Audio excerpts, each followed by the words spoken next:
வந்தாச்சு நம்ம திருச்சிக்கு புதுசாக தாழ்த்தள சொகுசு பேருந்து சேவை வந்தாச்சு.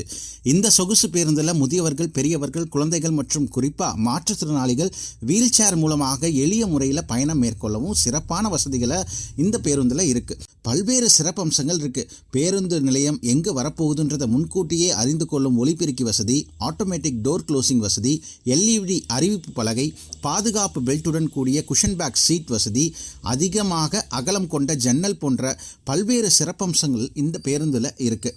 இதில் முழுக்க கட்டண பேருந்து தான். இதில் பெண்கள் இலவசமாக விடியல் பயணம் மேற்கொள்ள முடியாது. இந்த சொகுசு பேருந்தில் குறைந்தபட்சமாக 11 ரூபாயிலிருந்து அதிகபட்சமாக 40 ரூபாய் வரை நிர்ணயிக்கப்பட்டுள்ளது. இதில் முதல் கட்டமாக தற்போது திருச்சி பஞ்சப்பூர் பேருந்து நிலையத்திலிருந்து ஸ்ரீரங்கம், சத்திரம் பேருந்து நிலையம், சமயபுரம், துவாக்குடி, கே நகர், பொன்மலைப்பட்டி, பெட்டவாய்த்தலை, விராலிமலை ஆகிய பகுதிகளுக்கு இங்கிருந்து முதல் கட்டமாக 10 பேருந்து சேவையானது இன்று முதல் தொடங்கப்பட்டிருக்கு. இந்த பேருந்து சேவையை நகராட்சி நிர்வாகத்துறை அமைச்சர் கே நேரு தொடங்கி வச்சு பார்வையிட்டார். மக்களோட வரவேற்பை பொறுத்து இந்த பேருந்து சேவையானது மேலும் அதிகரிக்கப்படும் எனவும் தெரிவிச்சிருக்காரு.